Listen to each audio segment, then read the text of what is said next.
Mark Sanders, otherwise known as Mark Malibu from Mark Malibu and the Wasagas. Welcome to Permastoked, dude. How's it going, man? Very happy to be here. It's nice to be on your show. You know, when you reached out to me a couple of years ago, you said you did doing a podcast and you wanted some music. I said, by all means. So it's nice when you actually see the podcast come to fruition and be something real. And I watched a bunch of the podcasts now, and I think anyone in the surfing community would really dig them. So congratulations on having a great show. Awesome. Thank you, Mark. That means a lot to me, and your support from the very beginning. I reached out to you while I was still on the West Coast. Really had no idea how the show would be received. And now here I am about 6 months later. We got over 5,000 hits, and it's just going really well. And that Hey Chihuahua at the beginning of the show gets everybody kind of pumped up and in the spirit. It's our anthem. And, you know, it's funny because when I wrote that song, I wanted a song that people could automatically remember, automatically sing along with, because I think we've all been at those shows where there's another band playing a song. They go, this is a sing-along section. And they have this really elaborate set of instructions, and the crowd never gets into it because it's difficult. Yeah. I thought, I'm just dishing out two words, hey and Chihuahua, which is a fun word to say. Yeah. So it's kind of, we put at the end of our set, and we have a lot of fun. There's things we sometimes do in the middle of the song that gets a good laugh. So yeah. I'm glad you're using Hey Chihuahua. We will have a music video for it coming out soon. It'll be a combination of the band playing along with a real Chihuahua in a lot of different costumes, and animation, like Hanna-Barbera style animation. So it should be fun. Excellent. So I have seen these animations. For example, you have the COVID video. Yeah. What happens is that the artwork on the album is done by a artist, cartoonist out in Winnipeg. Okay. And I told him, don't just send me the file for the album, keep it on separate layers, because I might try and do some posters or something with it. Yep. But when the lockdown happened, I found myself with like 2 albums I was trying to sell and no way of getting a band in a place to do a video. Oh, yeah. So I took the characters from the artwork he created. I thought, I wonder if I can animate these. And I'm not an animator. I work in the film business. I have worked in animation, but in the sound side of it. But I've been close enough to it to understand that there's walk cycles and you got to break arms and legs off and have props and build things. So I thought, I'm going to give this a go. So I went downstairs into my basement and I made the video for the first song, you know, the monster song, which came out afterwards. But it took 6 weeks. Wow. Sorry, 4 weeks. It took 4 weeks. And they weren't short days. I was going down first thing in the morning and finishing at night. I was like a mad scientist in the basement. Wow. And what happens is you get so far in, you don't want to abandon it because it's so much time. So I finally finished it and I got it done, and I had all these elements. And then suddenly with the lockdown and people saying, I'm not wearing a mask, I'm not doing this, I thought, if I can just do a little PSA with those same pieces, it might be quick and it might be fun. And I did a PSA, got tons of hits. It was all over Facebook, and it kind of, I wouldn't say it went viral, but it was kind of semi-micro viral. Yeah. And you know what was weird is I never really thought it was a political statement, but some of the US bloggers and radio DJs for surf music said, wow, you took a real stand there. Oh, really? And I didn't think about it. I come from a family of scientists, so just like avoiding viruses and wearing masks and taking vaccines is what you do to survive. Okay. Yeah, I'll have to revisit the video and see what was so controversial, or wow. Because I guess they were having a fight down there over freedom, whether you wear a mask or not. Yeah, there's the anti-vacciners and whatnot. Yeah.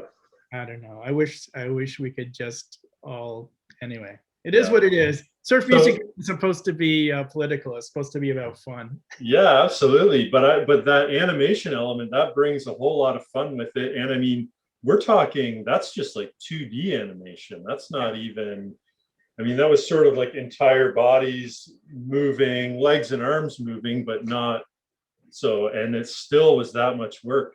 Wow. Oh my gosh, it's really hard because you have to do every single movement on every frame, you know, and I would go, okay, I need a beach.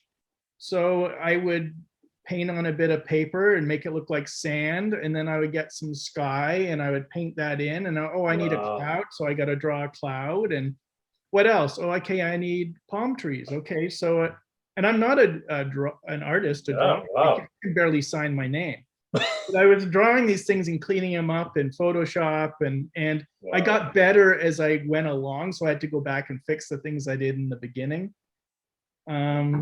So I don't know, it amazing. yeah, you know, it's a little different, and it's, you know, my love of Hanna-Barbera cartoons. I love Scooby-Doo and the Flintstones, you know, and all those things, the Impossibles, Adam Ant, Wacky Races, you know. So did you watch the newest Scooby-Doo movie just called Scoob? No, because that was 3D done down to 2D, right? Yeah, and they're trying to sort of relaunch the Hanna-Barbera universe, if you will. I thought it was an interesting attempt, like, to bring that to today's generation, but yeah, I'm a huge Bugs Bunny fan, and honestly, I don't think I'd want to see, I mean, I'd watch a 3D Bugs Bunny movie, sure, but the artist though, Chuck Jones and them, Chuck like Jones, yeah, those are famous guys. Those designs mean things to people.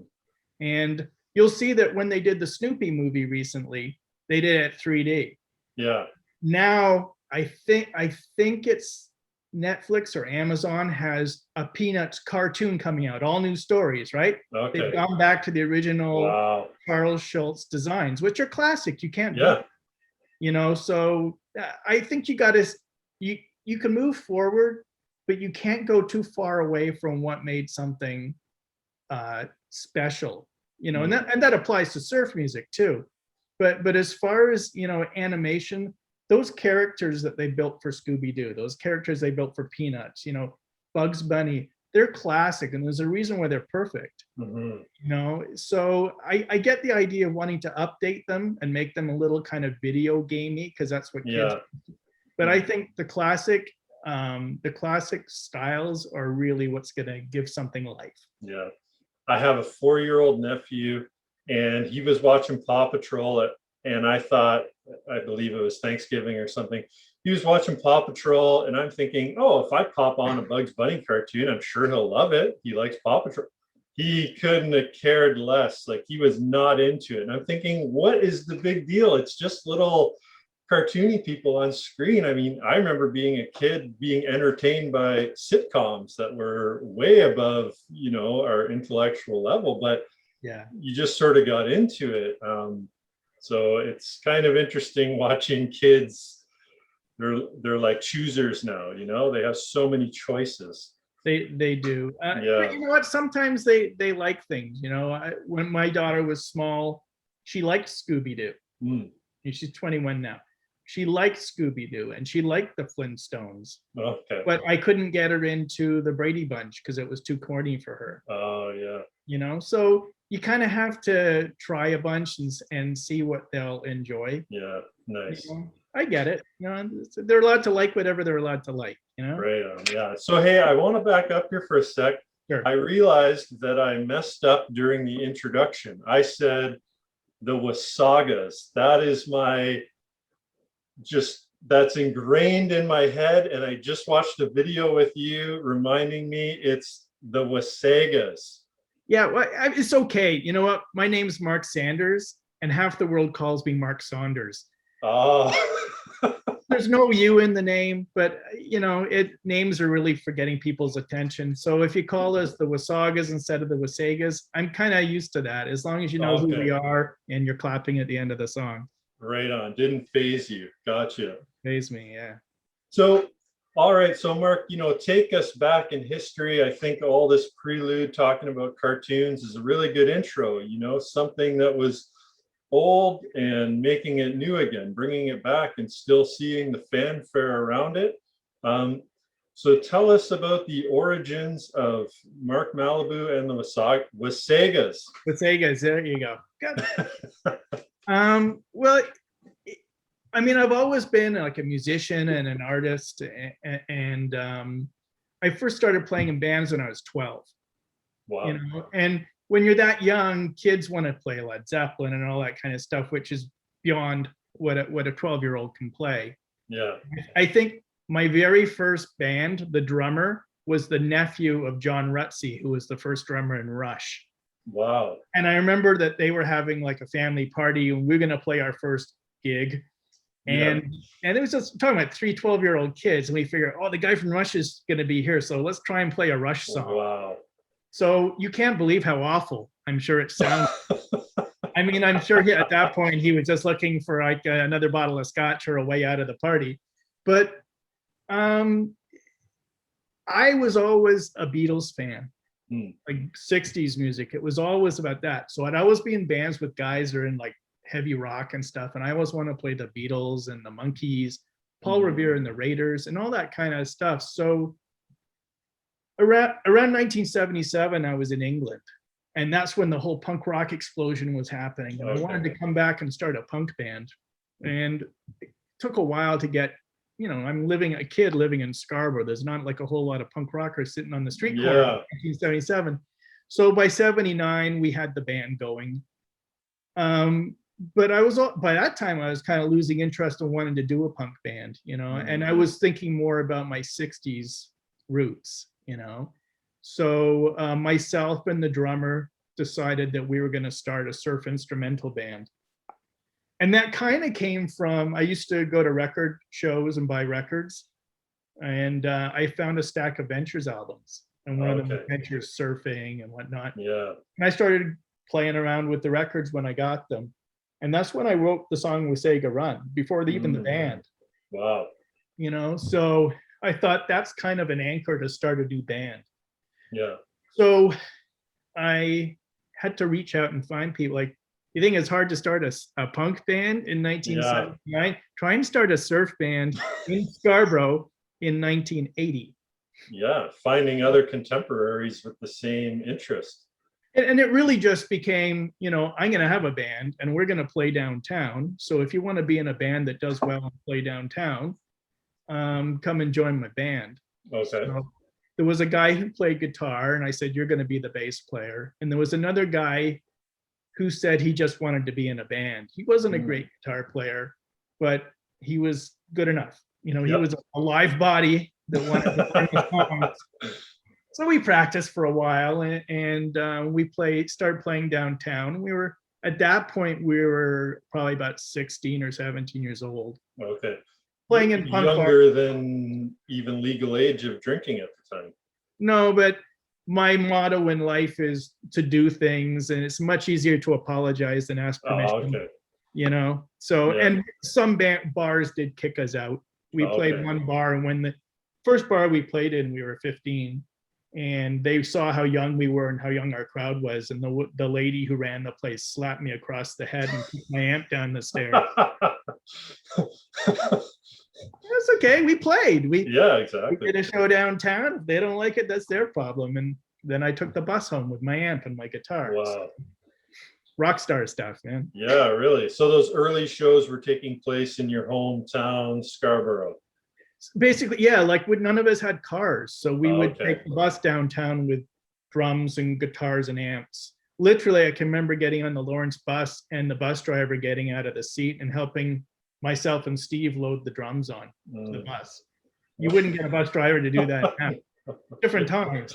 Yeah. You know, we had our skateboards, which we would put stuff on and push them down to like Bloor Street or on, you know, Dundas or Queen or wherever we were playing. So the skateboards were kind of how we pushed our gear to the venue. Oh, wow. Very creative. Yeah. And so then by like 1981, we were really kind of falling in with a lot of other younger bands that were looking to play in Toronto. And we just started playing bars and developing a following, you know. It's kind of weird when you think about it. I mean, we were the only band doing this in all of Canada. Wow. You know, That starting 1979 in the surf music world is what they call the second wave of surf music. In 79 it started. 79 to, they say, like 84, 85 is the second wave of surf music. So in the mainstream bands, what were the big bands happening that were driving that? The second wave? Yeah. Well, that it's a funny thing because I didn't think there was anyone, and then I started looking through magazines, and I saw there's a band called the Surf Punks that were actually kind of more like Devo. There was a band called Johnny and the Night Riders, and they were like your traditional surf band in California, of all places. There was a band called the Ray Beats out of New York City. They were a bit more jazzy. Yeah. So there was a few, but the second wave is it's almost like a ripple. If you were waiting for a second wave on your surfboard, you'd let it go by. Yeah. You know? But it was just at the right time for you guys, though. Yeah, but I wasn't doing it because I wanted to be a part of anything, because already being in a punk scene, you're already not a part of much. You know, so then to be the surfers in the punk scene, you're like an outsider amongst outsiders being outside of that. It wasn't a business decision. It was like, I like this music a lot and I want to play it. You know. Now, did your counterparts share that passion?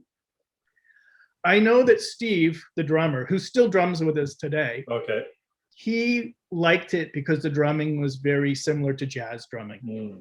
So his drumming style is very heavy rock, but he grew up loving jazz, so he can kind of go between the two styles. And that's what made him perfect for this type of music. He's a very meticulous person, so his accuracy and his speed was great. You know, I listened to some of the tapes of us playing live in those days. I think, oh my gosh, like we're just playing everything twice as fast as it should go. Yeah. I don't know why. You were just kids, hopped up on rock and roll. You know? So now, I mean, we got our tempos down. We're all grown adults and we're play sets responsibly. But yeah, I couldn't believe how fast we played something. Even we did go in the recording studio once. It's the first time I've been in a recording studio, and we did 6 or 7 songs, which I wrote. And, you know, they came out pretty good. I wish I had a reel-to-reel tape of it. All I had was a cassette that day because we were an experiment for a friend that was taking an engineering class downtown. So he just needed a band to record. I think I gave them $200. But it was like another $15 for a reel-to-reel, and that's $15 I didn't have. Gotcha. So I got a cassette of that, and we've released one of those songs on one of the CDs, and I re-recorded about 3 of those songs.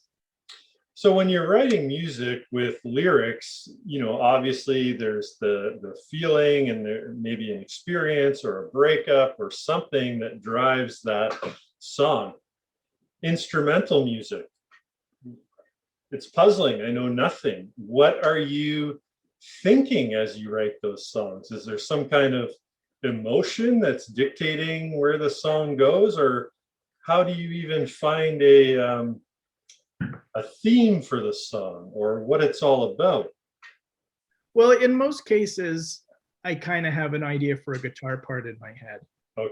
You know, I was actually talking about songwriting with a friend of mine last night. You know, what's your process? Because he sent me a demo, and I said, you know, it sounds like you spent a lot of time doing the programming of the drum machines and everything to get your idea across. And I've done things like that, and you get bogged down in the technical side of, oh, it should really be on the ride cymbal there instead of the hi-hat, or it needs to be faster or slower. So my first demos for my songs are usually me strumming the guitar and me singing the melody, like dum da da dun da dun da, into my iPhone. And then I take that onto my computer and I figure out, okay, I said the drum beat is similar to this song, and let's find a good tempo for it, and I strum along. And then I start laying down bed tracks, and I kind of do my arranging on the computer as opposed to the writing. I just find that's better. Whenever I've tried to write directly into the computer, it just becomes like a whole lot of slamming noise. It just becomes more about the part as opposed to the song. In some cases, I kind of had a little melody line going through my head. I thought, you know what? That reminds me of, and I did one. This one reminds me of a roller coaster at the CNE. Okay. So I wrote a song called Crazy Mouse. And I thought, well, how does a roller coaster go? I had this melody line. How does a roller coaster go? And it goes frontwards and it goes backwards and it spins around. And I kind of arranged the song that way. Awesome. Yeah, you know, that sometimes you just say, I want to do something with a more Western feeling. You know, it's inspiration. You got to kind of go with the flow. So you guys do a great rendition of Billy Idol's White Wedding Day. You call it, I believe, Great White Wedding Day. Great Very White fitting. Wedding. Yeah, Great White Wedding. So when you took that song, I mean, originally when I hear that song, I would have never thought surf rock. And then you guys attached to it, and all of a sudden you're like, wow, it's come alive as a surf tune. So can you essentially do that to almost any song, add those twangs and those sort of extended draws on, maybe it was at the whammy or something? I'm not sure. Some songs you can and some songs you can't. You know, Okay. I tried. Another song I did was Pet Cemetery by the Ramones. And that one felt really good for doing a cover of a surf version of. Some songs I think, oh, this will be really good. And I'll sit down and I'll noodle with it. And I go, you know, there's no real melody line in the vocals. It's fairly monotonous. Okay. You know, but it works for that song. You know, you get Joey Ramone singing Beat on the Brat. It sounds great. Try and do that instrumental style. It sounds really bad. You know, so it's a matter of finding the right song that suits. For some, I don't know why. I know that I noodled with that song in the 80s. I thought, you know, maybe this could be a surf song, but that was right at the end of the band. You know, and we'd gone through a few rhythm guitar players, and I was kind of getting more into playing on the organ at that point. I taught myself how to play organ as well. Interesting. So I was doing that, and then I thought, you know, let's just play our last few gigs. We graduated high school. I was going to go off and do some physics at university, and it just, surf music wasn't as important anymore, and everyone went off to do their own thing, you know. I see.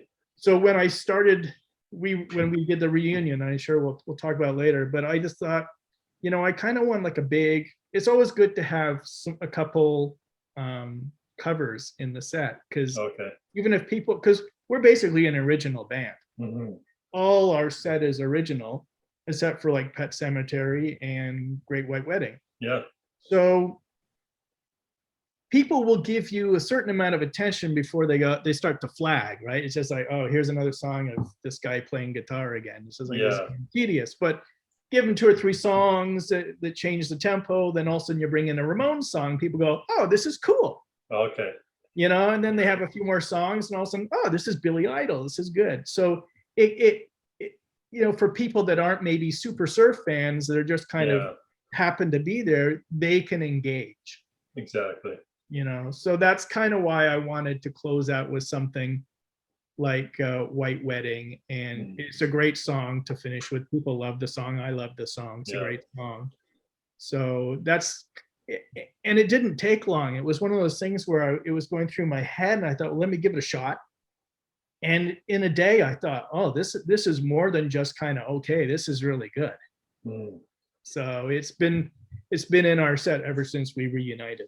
So to take a song like that and cover it, you must have had to, you know, pay some rights and things like that. So would you say, has Billy Idol heard your version? A friend of mine is in big music management, and he knows, I don't think he knows Billy Idol, but he knows Steve Stevens. And I think he reached out to him and sent it, but I never heard if we heard anything back. Oh, okay. I'd be curious to hear what he thought of it. Yeah, it's a friend of mine. Like, he used to he'll manages like Robert Gordon. He's managed guys from the New York Dolls. He's kind of knows all those guys. Okay. So he said he was going to send it on. I kind of just forgot to ask him. You know, because I mean, it's the worst thing you could say. So did Steve Stevens hear the song? He goes, yeah, shit. You know, I don't need that. Yeah, really. So Maybe that's hey, what he said. He didn't want to tell me. you got this other song on there that I used for the closing of the show, and that's called End of the Summer. Yeah. But when I hear that song, it screams to me the endless summer. Did Oh yeah, you like by the Sandals. by the Sandals? The huge Yeah. inspiration for that tune, right? Actually not. So No. the story on End of the Summer is before I reunited the Wasagas, I used to be in a band called the Millwinders, and it was kind of a roots rockabilly band. Okay. And that guitar part in it was for like a slow country song. And the band kind of fell apart because our drummer took his life. Oh, and right. it was such a sad situation, Mhm. and we tried to keep it going, but that really took the wind out of our sails. Yeah. And I kind of then equated that, because I was writing that, with Glenn taking his life. So I thought, well, maybe I can turn this into an instrumental song, which is kind of dedicated to him. Like, it's kind Okay. of sad. It was a sad, awfully sad thing to happen. Yeah. So that kind of was my inspiration to do that song instrumentally, is at least to one, get it out, and two, that's where I'm drawing from. That's why it sounds kind of sad. Oh, really? I'm going to have to listen to it through that lens now, because I certainly wouldn't have thought that before. I mean, it has that sort of finality to it. Things are wrapping up. We're going to be going back to school soon. You can sort of feel that, but I hadn't. That's really interesting. It's also this sort of end of a legacy of somebody. Yeah, especially him. He was such a great guy, such a talented drummer. And you're talking about Bugs Bunny. He was a huge Warner Brothers fan, and he could, even though he was totally quiet sometimes, other times he'd recite 3 or 4 Bugs Bunny cartoons with all the parts and all the voices. Oh, wow.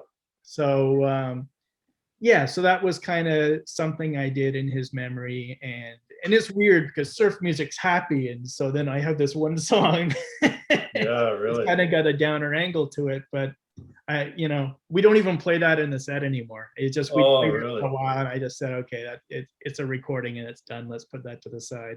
Yeah. Okay. Yeah, it's just you just sort of brought up for me thinking about some of the other great drummers missing from bands. You already brought up John Bonham, and you've mentioned Rush. We recently lost Neil Peart, but it actually took me back to it's Dennis Wilson, right? The brother. Dennis Wilson, who was the only Beach Boy who surfed. Yeah. So speaking of that, surfing, Beach Boys, what about you guys? Were you guys some of the original Great Lakes surfers out at Bluffers Park? We used to go to the beaches a lot, but only to drink beer. Okay. And throw things at the go trains. Okay. So certainly Steve, the drummer, and our friends were really into kayaking and sailing. So they're and now very much into scuba diving and snorkeling. So would you say more than surfing, you were influenced by the culture, like those old, what were those movies that came out back, the Bonaducci or something, I'm thinking? Yeah, so Frankie and Annette, right? Yeah. Avalon and Annette Funicello, who was an original Mouseketeer. Those beach movies were like part of my whole 60s obsession. Yeah. There's a certain innocence to the 60s, right? So if you come over to my house, there's all sorts of beach movie posters on the walls, with monster movie posters. But that's where I kind of heard surfing music for the first time. I didn't know if some of the bands in the movies were real bands or not. It's kind of 50-50 whether they were just actors holding guitars. I mean, now that I know what a guitar player looks like, I can tell if the guy's really playing or he's just jumping around. But back when you're a kid, they all look pretty cool.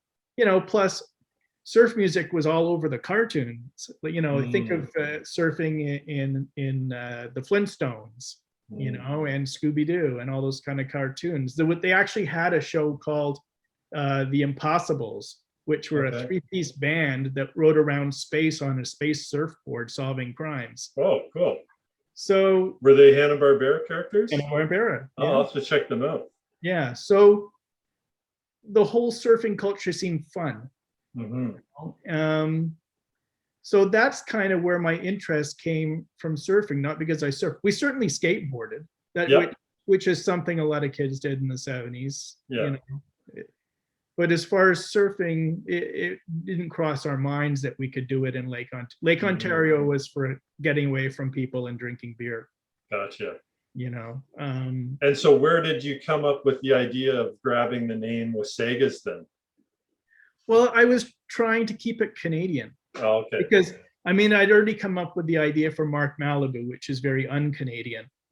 So I needed a Canadian angle. And we always used to joke about Wasaga Beach being kind of dumpy. So, okay. so it's nice now, but back in the 70s and the 80s, it was pretty dumpy. So Wasagas sounded pretty good. It's a pretty cool name. I was thinking of your other options. I mean, it would have been a little more difficult, like Mark Malibu and the Sobbles, Mark Malibu and the Tobermories, you know, I don't know. So yeah, that was a good choice. Well, if you see some of the songs on the albums, I'm starting to name after places like Bluffers Park and whatnot. Yeah. Right? So that's kind of my nod to the Great Lakes surfers, you know, which I don't know. I saw some video online on YouTube of guys surfing in the winter in their wetsuits, and all the ice and everything. I just thought that's about as hardcore as you can get. You know, there's definitely those guys who surf the big waves and like Portugal and whatnot. But when you're surfing in water that cold, that's pretty hardcore. That's pretty committed. And as far as I'm concerned, that's the coolest thing going. I think that's part of why Great Lakes surfers, we are getting a lot more respect. Like it used to be a laughing stock, I remember. Now there's even pros that I talk to. They've got the Great Lakes on their part of their bucket list. So it has been nice to see that shift. It's just a different type of surfing. Yeah. It's not a big wave in Hawaii. It's a really cold one in Lake Ontario or Lake Michigan or whatever, right? But just like surfing, your music, it's awesome to see how that translates into a place like Toronto, for example. I will say though, your music, I think down the line, you need to do like a music video or something with some Great Lakes surfing though. I think that'd be great. Well, I do want to do that. You know, a guy I do a lot of film work with, he's a professor at Ryerson. Okay. And he didn't know about Great Lakes surfing. He goes, one of my students did this video on winter surfing in the Great Lakes. I said, yeah, they do that. He goes, they're crazy. He said, they're crazy. Those guys are swimming around in ice. I said, yeah, it's a real thing. That could inspire a song. Yeah, absolutely. You know, I'm working on new stuff, so I'm going to do some more winter surfing stuff for the that'd be great. Because I just think it's so cool. I just think it's such a statement of commitment to surfing when you're out in those cold waves. Yeah, I could see you having the kind of like burst sound effects or something blending in. Yeah, I'll figure something out. Maybe, I'll come up with something funny. Yeah, and the sound that everybody says on the Great Lakes when somebody scores a wave or they ride really good, we all go, yeah. So you got to get that U sound in there. Hey, okay, I'll get that in. Just consult me. No problem. You know what? I'll get you guys to yell into a microphone and I'll stick it in the song. How's that would be awesome. Yeah, I love that idea. So I have seen you in the past. Last year, you were one of the judges for the Great Lakes Surf Film Festival. Yeah, so even back in the 60s, the people making the surf music and the people surfing were like riding a parallel line and they never intersected, you know? Okay. Dick Dale surf. Really? Yeah. But most of the guys, I mean, to be a good musician, you got to practice your guitar all the time. Yeah. Just like to be a good surfer, you got to get in the ocean all the time. So it's hard to do both. So what kind of brought them together is Dick Dale started playing at a place called the Rendezvous Ballroom. Okay. And that was kind of right at the pier where everybody surfed. So the surfers would kind of come up there at the end of the day. Surfers were more into jazz music back then, you know? But Dick Dale would be playing there, and he was so popular that this ballroom, which held thousands of people, was I mean, think about it. You've been surfing all day long. What do you want to do? Let's go to the place where all the chicks are, Yeah. right? So suddenly surfers and teenagers were all hanging out at the same place, and it became kind of the surf music thing. My feeling was when we reunited, there's a lot of surf bands in the Great Lakes area. Mm-hmm. Nobody surfs. And I felt like the right thing to do was to reach out. Okay. Especially we're like the first guys. There was Yeah, no absolutely. in the 60s playing this music, so we're kind of the first guys. So I went to Surf Ontario. I just turned up on the doorstep one day. I introduced myself. I dropped off some CDs. I bought some T-shirts, and I just feel like it should be integrated somehow. Mm. So, and it's, you know, I don't even know if they knew I was a filmmaker. I've been in the film business since like 1984. That's how I make my money. Okay, so you are a filmmaker by trade. Yeah, I basically now just edit, but I used to produce and direct and do all sorts of stuff. But at this point, I just want to edit for a few more years and call it a day. Okay. So when they talked about the film festival, I can't remember if they reached out to me or I reached out to them. Okay. But they had me on there, kind of talking about the various films. I thought the films were great. You know, there was some feature-length films that were phenomenal, and the shorts were great too. And it's good to see films at like a more of a grassroots level, I think, for surfing. Because the big money films look like travel documentaries, whereas the surfing films made by surfers, they just feel more real. You know, people in the water, people that get it. You know, so I like, you know, and I've been involved in film festivals for years, so it was really easy to slip into the Great Lakes Film Festival and check out the films. I really enjoyed it. And hopefully, was that just this previous year that you did it, or have you been a part of it for a few years? Okay. No, this was the first year, and I told them I'd love to be back and be a part of anything they want to do. I think there's an angle somewhere for Ontario because they put a lot of money into travel to say we can bring tourism here by, maybe you guys don't want the lakes full of people from all over the place, but there's got to be more angles than just the ones they've been exhausting for the last 40 years. You know? No, I've thought for myself, I've thought, man, what would be a good idea for a film? Because I don't want to put anyone down, but I will say that last year I did find that the Great Lakes, the people submitting from the Great Lakes, they were mostly what we call surf porn, like surf, you know, guys surfing to music type of a thing. The video that won for, I believe it was international, it was like the story of a father and daughter. So powerful. So I'd like to see some. Was that in Malta? Was that in Malta? Where were they? I feel like it was Iceland or Greenland or something like that. But just a fantastic short. And I think we're going to see some films like that. There are some talented filmmakers who are surfing and guys reaching out to me, asking who they should also hook up with. So I think it's just really at its infancy still. I think we're going to see some great content. Well, you know, everything starts somewhere. And the fact that the guys are doing the Great Lakes Surf Film Festival, that sometimes is enough of a reason for people to get up with their cameras and make a movie. And then maybe someone from the scene emerges as, you know, a real surf movie director, you know, and certainly filming the Great Lakes is going to be different to filming, you know, the West Coast or Hawaii or something like that. Yeah. I can see when all this COVID stuff is over. So you were saying, not sure if we want to blow up our spots. So that's a big debate. You know, some people are all about it. Others are not. I'm personally on the let's share the stoke train. We don't have to reveal all our secret spots, but if you can find it on a map and you've done your work to find the spot, then you deserve to be there.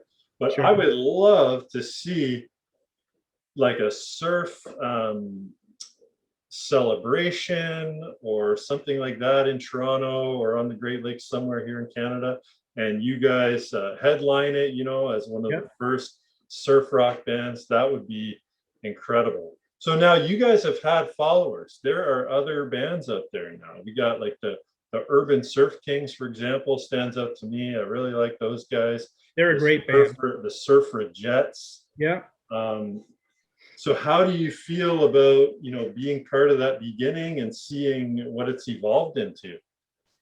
I mean, after we stopped doing it in the 80s, I kind of went off and traveled doing work.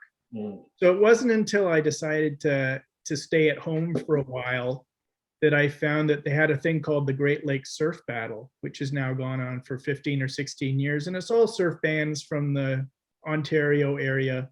Okay. And then they started having international bands. So it would be someone from New York or Chicago or something, or Detroit. And it's growing. It's like a big festival. And I personally think it's really cool that it's blown up so much. Yeah. There's so many bands playing surf music now. And a lot of them are really, really great. And I love it. That's what I wish I could have been part of, something like that back in 1980, but it wasn't to be, because like the 80s were everything else, right? Yeah. People were finding the Stray Cats and getting into rockabilly. People were finding the Specials and getting into ska music. People were liking Duran Duran. People were into, Rick James and liking funk music and all this. So there was a ton of different music at the time, which is exciting, which kind of left the door open for us to be tolerated for a set. I say tolerated, but now everybody, it was really since Pulp Fiction. When Pulp Fiction came out, the new world became aware of surf music. And that's because that's a Dick Dale song, isn't it? The Tiramisu.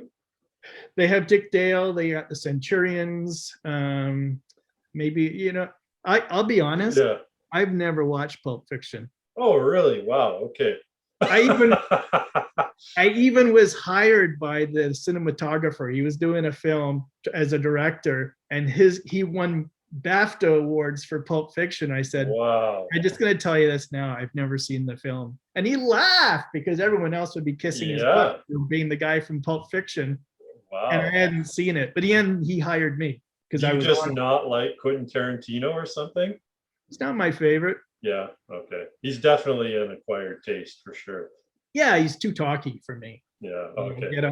Get on with the movie, man. Okay, gotcha, yeah.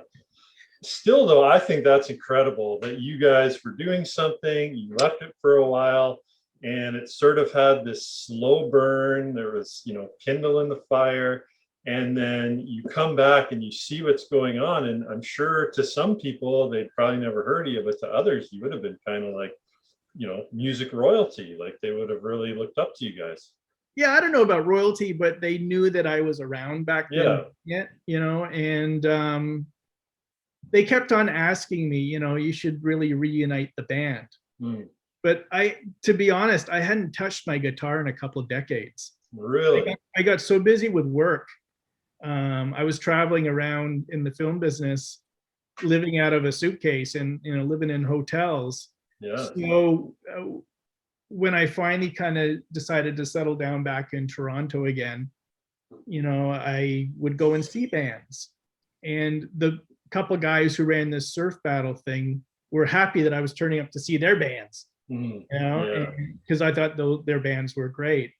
And they said, you got to reunite. But I'd basically forgotten how to play guitar. I didn't even own a guitar. I didn't own a guitar. So the rockabilly band I played in before the Wasagas, they were kept on asking me, you should come and play. And it's just like, I don't know if I can play. So I bought a guitar, and 3 months later, I was playing at a big rockabilly festival in Montreal. Just came back, eh? It didn't come back. I think I just about killed every song on that set. But after a year, the playing started to come back, and then I thought, well, maybe I can do the reunion. So we did it, and it went over really well. And that night we got booked to play Kingston and Montreal. So on the road we went, and the reunited version lasted for about a year. Okay. And then I kind of had a heart-to-heart with myself. I thought, if we're going to do this right, I got to get people that are more committed. Mm. So still me and Steve, the original two guys. And then I went through a bunch of different guitar players, rhythm guitar players, but I've had the same bass player since, we started recording. Okay. And we're a pretty solid bunch now. In fact, the bass player ended up marrying the guitar player, their husband. Oh, wow. Now. So, amazing. Yeah, so that we're a pretty solid unit. So you said that your parents were scientists. So how did you get into music? I almost wasn't allowed. Really? Every time I tried to do something, I tried to teach myself piano and they sold it on me. Wow. I started taking drum lessons in my public school. They wouldn't permit me to have drums. And then my dad came home with a guitar that he bought for $5 and he said, "Here, this doesn't make as much noise, a little acoustic guitar." And I had guitar lessons for about 3 months and then they put the price up. So that was done. So I just taught myself. Wow. Yeah. And out of all the guitar styles, like surf rock is definitely not elementary. No, it's weird because, playing in some bands, you go, I just got to learn these chords. When I go to do a show, I know that for the next hour and 15 minutes, I'm doing a guitar solo. Yeah. Think about that. And for Wow. the next hour and 15 or hour and a half or however long the set's going to be, 40 minutes, whatever. Yeah. That's a complete guitar solo for me. Wow. It's a lot of concentration. And if I flub a note, it's El Stinko. Yeah. So yeah, I have no pressure. Well, I'm pretty, if I make a mistake, I make a mistake, but I do rehearse a lot. Okay. Personally, the set, once I know we're playing, we have sets that don't change too often.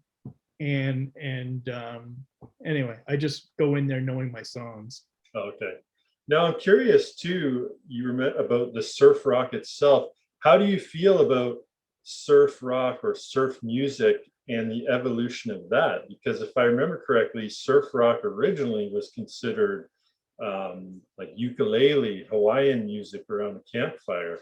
And then I'm imagining with the whole 50s, 60s sort of Beach Boys thing, and then Dick Dale and Wipeout and Ventures and all that. But then fast forward to say the 90s and the 2000s, then you're getting into guys like I found Jack Johnson, and then surf music kind of chilling out. And well, actually there was a stint there in the 90s where it became very sort of metal as well, I would say. Very like fast kind of hardcore. So, how do you feel about the evolution of the surf music and where do you fall in that? Well, that's a good question because there's in the surf music community, there is purists, and they will only play certain types of guitars and they will only play certain types of amps, and you have to have a certain type of reverb, and their songs basically sounds exactly the same as the bands from 1962, 63. Okay. And then there's everyone else that ventures outside of that. There are bands that are like super heavy metal surf. There are bands that are kind of punky surf. There are other bands that are, they've got synthesizers. Some have drum machines. It's a like anything, like in heavy metal, there's a whole bunch of subgenres. Mm-hmm. In surf, there's a whole bunch of subgenres. Oh, okay. And then depending on the country you come from, they bring their influences to that. Mm-hmm. Surf music is huge in South America. Really? Everywhere from Mexico down through Central America to South America, it's hugely populated. And, wow. And like a country like Brazil, they put out Brazil compilations and they're 3 CDs, and every band is different on them. It's just kind of mesmerizing how many bands are doing it. So I like it. I like diversity of sound. Yeah. And now watching your videos online on YouTube and whatnot, it seems like going to Mark Malibu and the Wasagas show, it's like a time capsule. It feels like you're in this special place in time. It's concealed. I remember in Toronto going to a bar, I forget what it's called, when we used to live there. And I'm not a huge country music fan. Of course, I like a little bit, but not a huge fan. But we went to this country bar, and it was the old school, like Waylon Jennings kind of style Western. And it was intoxicating. You couldn't help but get swept up in that and feel like you were part of that. And for one night, everyone loved country music. And so I would imagine similar for you guys, surf rock fan or not, it looks like an experience. How could you not become enthusiastic in that environment? Well, you liked that country music because you had musicians on stage that are committed to giving you authentic vintage country music. Yeah. You know? And I think it's the same for if you can go to an evening and have 5 surf bands and you'll walk out and you'll think, what the heck was I thinking? Yeah. Right? Because they can start to sound very much the same. Yeah. And it's kind of when I book the band onto shows, I'm thinking I would prefer to play with 3 other bands that aren't surf. Oh, okay. Because I know we can hold our own with. We've played with like AC/DC cover bands. Yeah. We played with a band that was kind of metal punk, like a punk rock metal band, and all their songs were the Simpsons, songs from the Simpsons. We've played with bands that do tributes to video games. We've played with rockabilly bands, which are a lot easier to handle with us. So then it doesn't become 5 acts that all sound the same. Yeah, that's smart. On top of that, we're not just 4 people on stage playing music.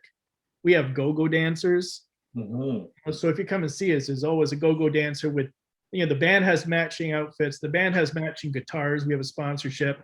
The go-go dancer, her clothes match the band's.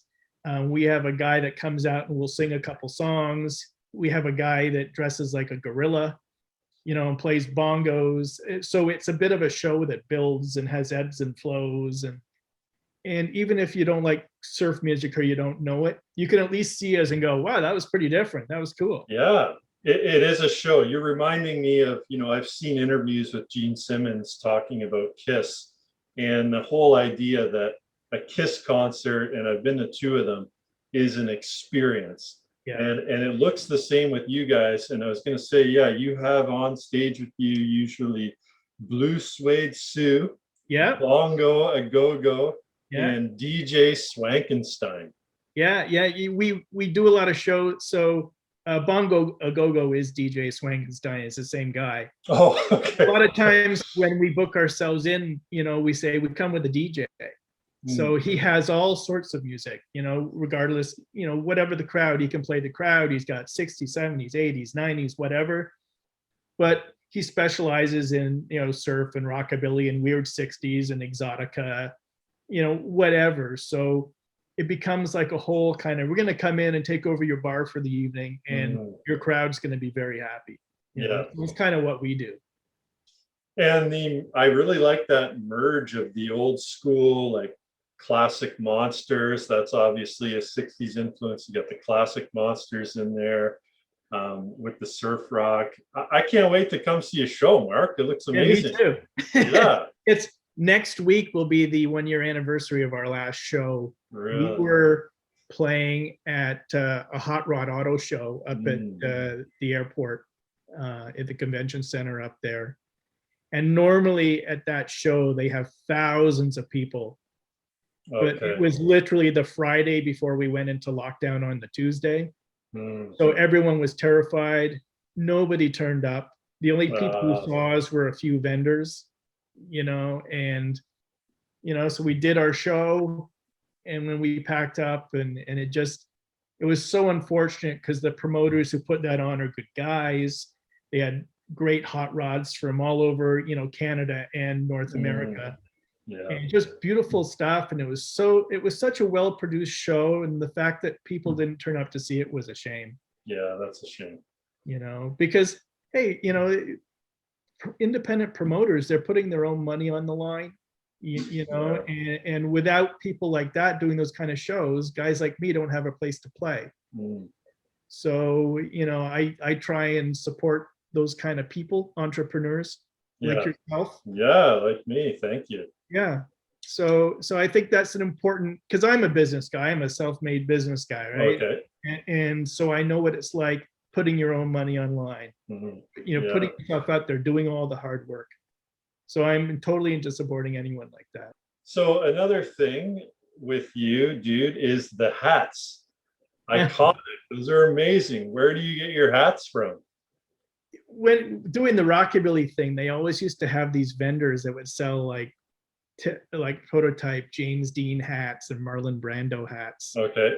So there was a place in California, but they don't make them anymore. So I actually order them from the Czech Republic. Really? Yeah. Wow.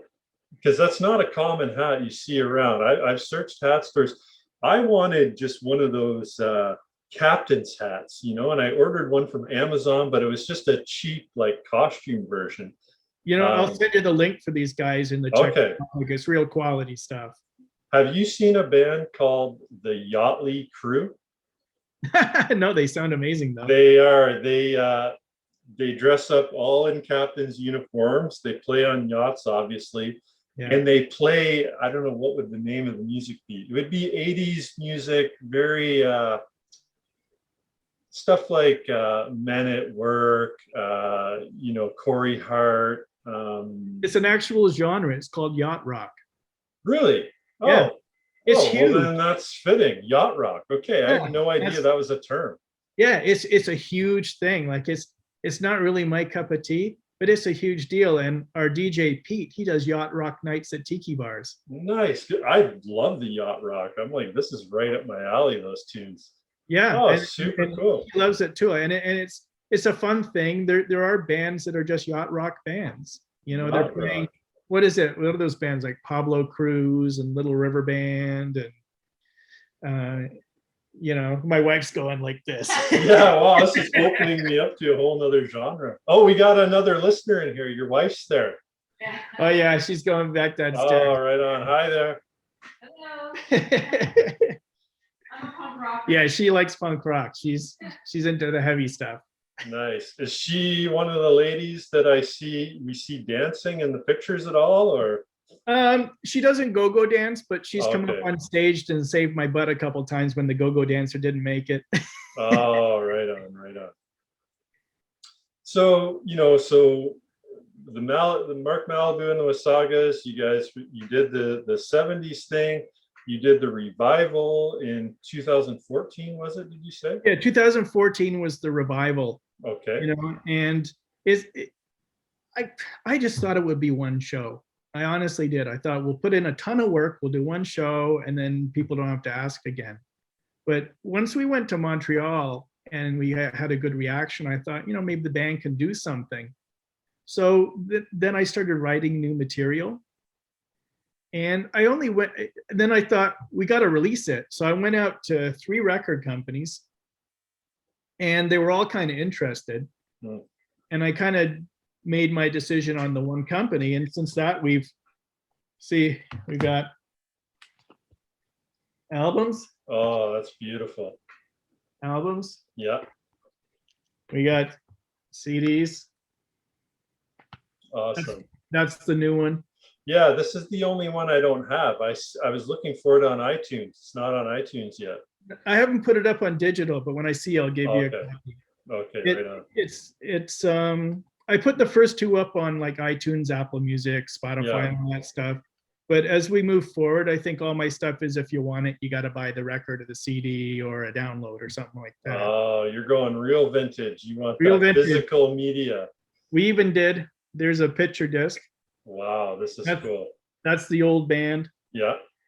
And that's the new band. Old on the back, new on the front, right on. I should have printed more of them. I printed, I don't know how many it was, but I announced we were doing a picture disc and they were all sold out before I brought them to a show.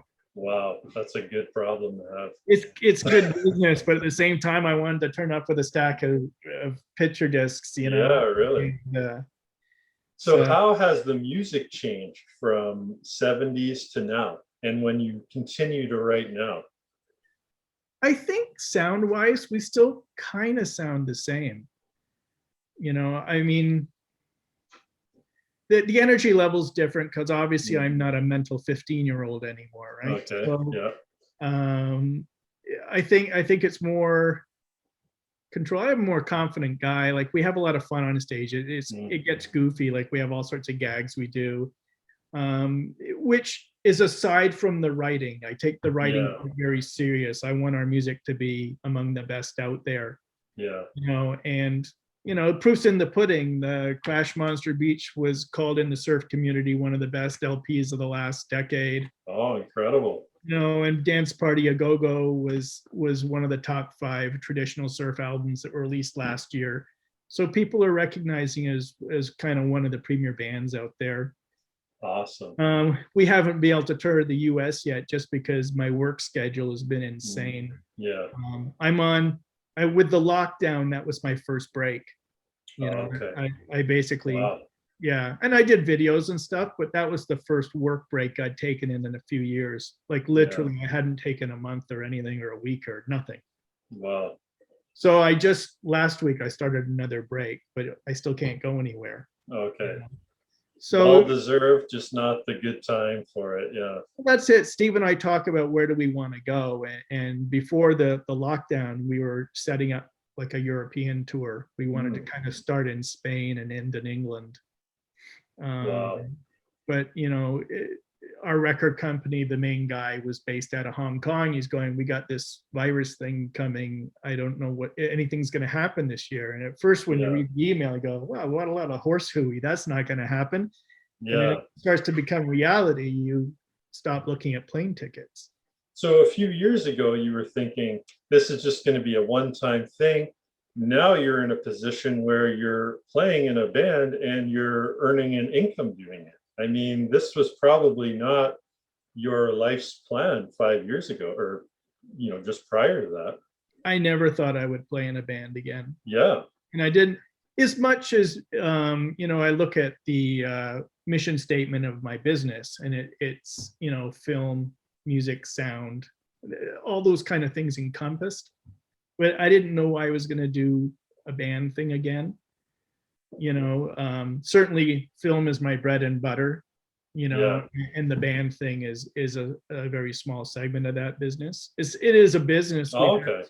We've had songs placed on TV shows, which is, you can put a song in a TV show and make as much, basically enough to pay for the pressing of your album, So that's a good business proposition there if they happen. I'm always looking for another TV show to be in.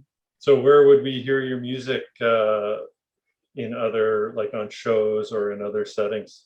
The last song that we placed was in a Hallmark television series called The Good Witch. And the nice thing is it's featured. So basically there's a bowling competition between the two people.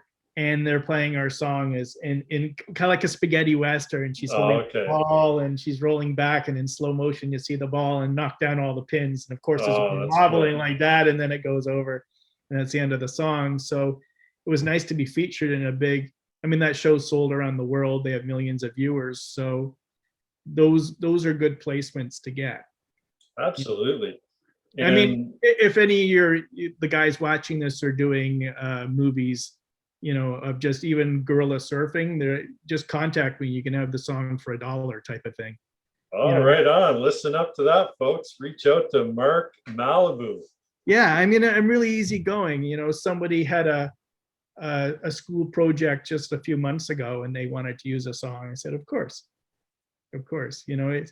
I like to sell them to the TV shows, but they got money. But if you're an independent filmmaker and you don't have money, then $1 is a good price. Yeah, right on. Well, I appreciate it here at Permastoked. It really, I think, gave me that boost of confidence I needed at the beginning to have a polished intro. Now I'm going into season 2, so I've kind of, learned some lessons. I'm gonna use the song again. But I think that for some people, when they hear that Hey Chihuahua now, they know they are listening to an episode of Permastoked. So I can't get rid of it now. It's just getting started. Hey, well, if you hang around me for a while, you'll know I'm all about branding. Okay. I mean, all album covers are like the same artist using the same lettering. Those are on our t-shirts. Yeah, which I've taken a note of that artist because I kind of have some designs in mind I think would be great. Yeah, it's just a matter of reaching out, and hopefully they got time, because when I first reached out to him, he was too busy.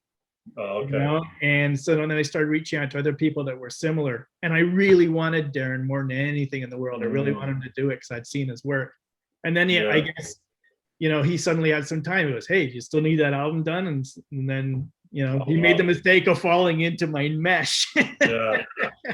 So he's done some stuff for us, for sure. Nice. So you mentioned earlier about your relationship with the film festival and Surf Ontario.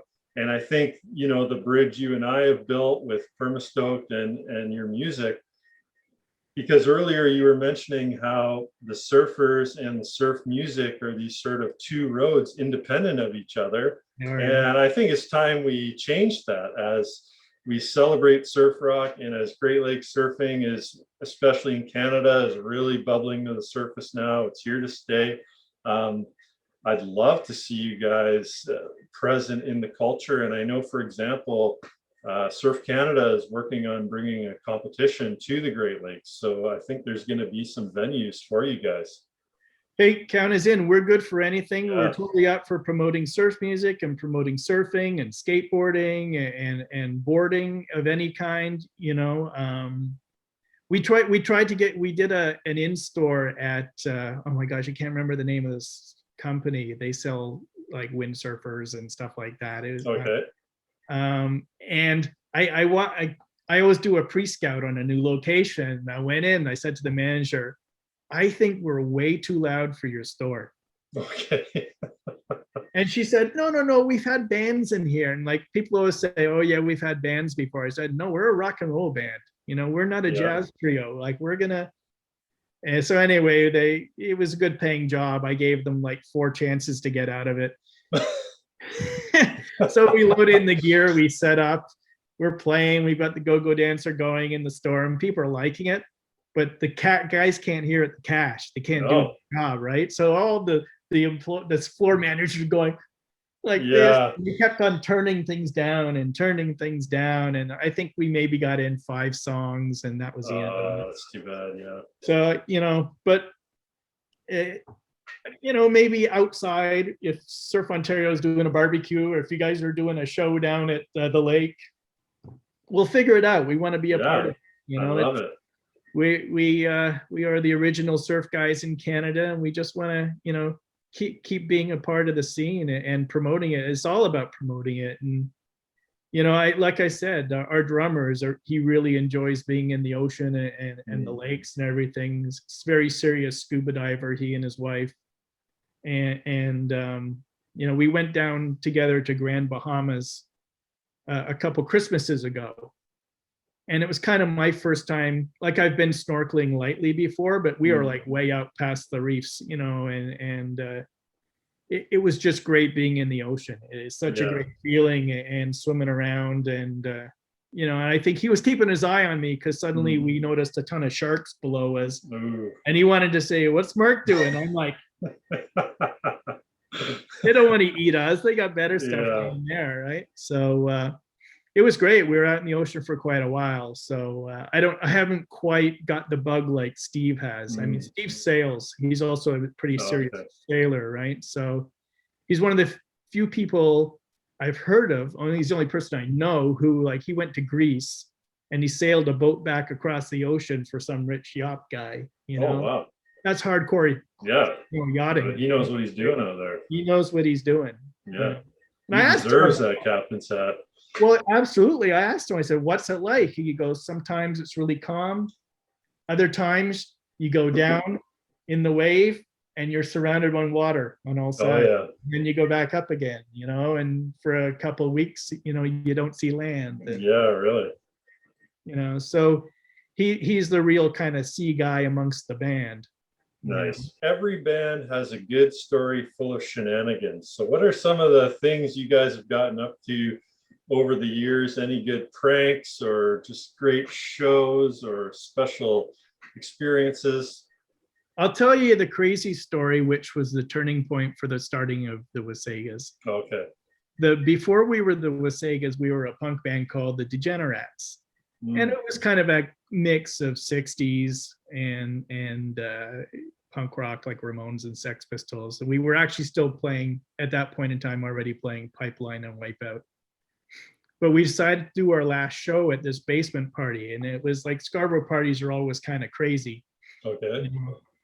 So we were playing, and some guys wanted to come in that weren't invited, kind of party crashers, right? And there was a little bit of a fight going on, and anyway, they left. And after we finished playing, and things were kind of settling down a bit, they came back, but they came back with like baseball bats and 2x4s.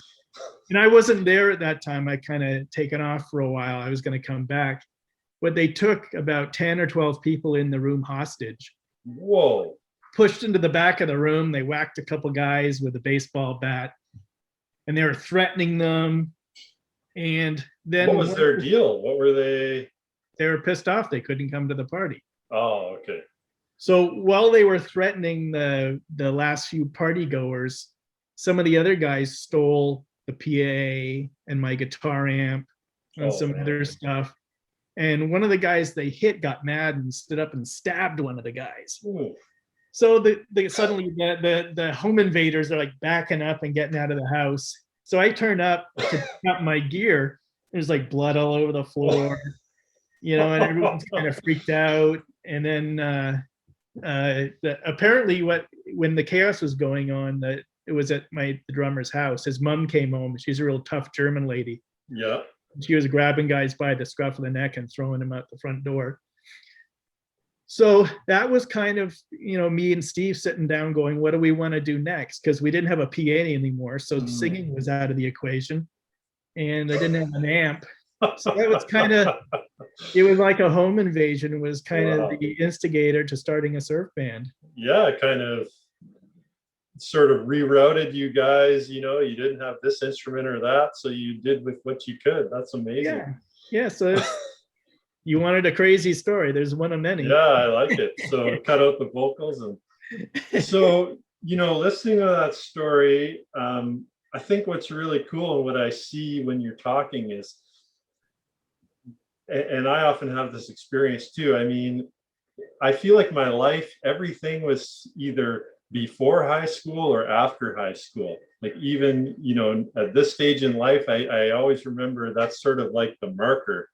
And so it seems like this band really is a trip in time, that when you guys are doing it, you are just having so much fun, and you look like you are your 16-year-old self up there again for that 2 hours, which is good because that's your authentic self, obviously. So yeah, I'm glad I'm not my 16-year-old self. And I'm a much nicer. But he's in there, yeah.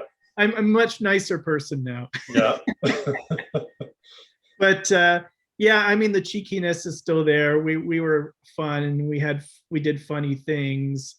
I'm not really into going back in time, so it was weird putting back an old band, but it was kind of like, how can I take this thing that I created that people know about and kind of move forward with it? And that's the way I see it. And 30 something years later, when you reunite a band, you're a totally different person.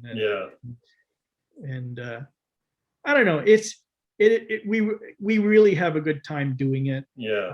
The people in the band are fun and funny. Yeah. It gives me a chance to be the clown that I can be. Yeah. Plus we do have some good music and for sure. Yeah.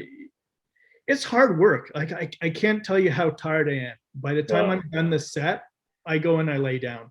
Yeah. It really, I'm out of breath at the end of it. It looks exhausting. I was even, paying attention to the drummer today with that style of music. And yeah, it's not just a simple, 1-4 beat. It's lots of stuff happening. And it's loud and it's pounding. Yeah. My big thing is I don't like to stop. I like a song to end and start right again. And in our set lists, I have little arrows, and it's where I'm going to talk or do something. Okay. Other than that, it's just like end 1, 2, 3, 4, boom. Or like we practice. When we do a practice, we don't stop either. Okay. So, when we're playing in a club and it's really hot, I'll turn around and he's like, need a drink. Wow, yeah. I need to catch my breath. So he's been practicing a lot, building up his endurance, because it's an endurance thing. Really? As much as it's musical. Yeah. Mark, okay. I want to know, man, when you're not rocking the guitar and chilling out to surf rock music, what else are you stoked about? What gets you excited? Like I said, I used to make my own films. I still love watching films. I love old TV shows. I like to go for walks with my wife and the dogs. We live near the lake here on the west side of Toronto, so it's about a 10-minute walk and we're down by the lake. So that's it. It's been the last couple of years have been, making sure my dad's okay. He's 88. But so that's kind of my thing is I like writing music, playing music. So was he disappointed you didn't become a physicist and you became a guitar player instead? Well, making the money, the fact that I actually entered the film business and bought a house and put a daughter through university, I think I proved a lot of people wrong that you can't make money in the arts, but you have to be dependable. Yeah. I always tell my friends that if I would have taken the same effort and gone into banking, I would have owned Amazon by now. But I wanted to be an artist. Yeah. So. Yeah, that commitment and drive is obviously apparent. Like, I just think it's so cool that you created something and even though it was dormant for a while, there was enough there to bring it back. And it sparked excitement around some people. So did you have like a small group of people that really loved the music that were gung-ho for you guys to be back? I didn't really think about it. I thought, well, let's just do the show and see what happens. But the night we played, we jammed the bar we were at. And there was a lot of people that had seen us in the old days that had come to see us. And there was a lot of people that had heard about us who hadn't seen us. But it was amazing how many people turned up who had seen us the first time round. Yeah. And were really happy to see us playing again. And it was kind of amazing because you don't know, right? It's just a dumb thing I did when I was 15 and suddenly it's got some longevity to it for whatever reason. Yeah. So getting that first show out of the way, like doing it and not looking like a fool was a big thing. Yeah. But doing it and having people like it and wanting to hear it again was a bit of a surprise. Yeah. So I think that's why in my mind, I thought if I'm going to keep doing this, I got to take it up a notch, because I don't want to be just one of the other bands. I want to be, guys. I want to stand out. Yeah. Yeah. So, which takes a lot of work. I mean, it's more than just writing songs. I'm writing them, I'm producing them, I'm all over the artists, I'm all over the artwork, I build the website. It's every single day I'm doing something. I'm reaching out to a blogger, I'm reaching out to a DJ, I'm writing letters to people and, hey, Montreal guys, like, when do you think your shows are going again? Because, we were booked to come there before the pandemic. Hey, guys in Buffalo, what do you think? Or it's every single day. It's a whole like enterprise you have going on. Yeah, it is. And between that and then my job when I'm working, and then plus, we had to stay isolated to take care of my dad. My dad just had some surgery. So there's all this stuff going on and it just doesn't stop. And except for last week, finally, I thought I'm sleeping for 2 days. I finished my TV show I was working on. And I thought, I'm just sleeping, so. A TV show you were producing or binge watching? No, I was editing it actually. Oh, okay. So I work on a TV show that's shot in Newfoundland, but is kind of sold around the world. Oh, okay. It's a cop show. I was going to say, is that Doyle's Republic or something? No, it's called Hudson and Rex. It's a cop and a German Shepherd. Oh, okay. I don't know that one. Sounds like the old, what was that show? The Littlest Hobo, though. Well, actually, one of the guys I work with started in the business on Littlest Hobo. Oh, okay. Interesting. Yeah. So it's a fun show. And that's been my day job for the last 3 years. So it's fun. Like I've had a fun life. I've been able to do creative things my whole life and pay my bills. And it's that whole thing. Like it all builds towards. I talk about legacy a lot. Hmm. Some people can work their whole lives, and you say, "What did I do?" Yeah. Like if you're in the finance business, you're just kind of pushing numbers around. Like, are you actually creating something? It's not like you're building a car or creating like custom shelving or like a crafts person, right? Yeah. I can look back and I can say, wow, I produced 20 films. I edited, God, I didn't know what the number is now. It might be like 300 or 400 episodes of television. Yeah. I put out 4 albums. It's all this kind of stuff. And you sit back and you go, I was a creative person in my spare time. Yeah, your gravestone will have a discography for sure. You know what it's gonna say? What's it gonna say? Thank God he's stopped. Yeah. Wow. Yeah. Find it on your streaming channel after. That's right. Yeah. Wow. Well, Mark, hey man, it has just been an honor to hear your story, dude. And it's inspirational to see what you created. It's still going. And I say inspirational because for me, creating this podcast, it's in its early days. But like you, I've had people reach out to me. And the thing is, like you were saying, you don't know the impact you're making. Like I'm literally just a guy at my computer who calls up other people and has a conversation. It's really that simple. But the second you put it out on the airwaves, it means something to other people. And so for people to reach out to me and say, oh, I feel more stoked after listening to that. I want to go surf at that spot or this. It's extremely rewarding.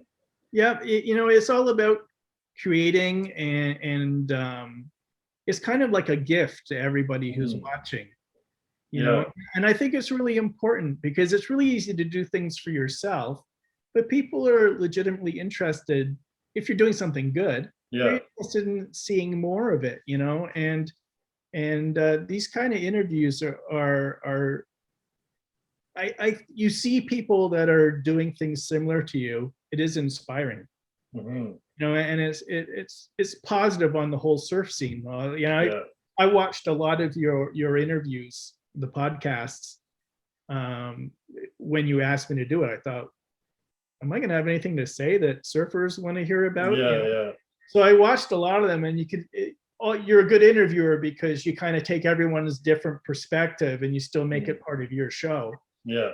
But I enjoyed listening to the surfers talking about surfing and them maybe going to Lake Michigan for the first time and surfing or something like that. And I go, wow, that's kind of like the first time I did something, and trailblazing on your own. Yeah. Because that's what we're all kind of doing, is doing something maybe we haven't done before, but it makes you that experience makes you a better person, and I hope everything you do going forward. Yeah. I hope that the Great Lakes surfers listening to this find it inspirational from what I did. And that standpoint was a guy making surf rock in a non-surfing area, right? And that's exactly what we've done. You can't surf on a lake. That's what they all say, but you can. And just like you can surf on a lake, you can make surf music in the lakes. And I think you guys have done a fantastic job at that. And I really like that you've thrown in the local component, by making it the Wasagas. I think also really speaks to people, and people have memories of going up to the cottage or spending time at the beach. So, well, it is important that I keep the local component. Why would I write songs about some beach in California that I may or may not go to when I've got beaches down the road from me that means something to me. I go to, every week. Yeah. It just, growing up in Scarborough and hanging out at Bluffers Park and Rouge Beach and all those kind of places. I mean, that's where we hung out. That was a big part of our growing up. I mean, like I said, we weren't surfing. We were drinking beer and causing trouble and hiding from the ghost station police and whatnot. But it's cool down at the beach. There's something amazing about it. Yeah. Sometimes this sounds corny, but sometimes I'd sit there and I'd look out and I go, what was this place like 200 years ago?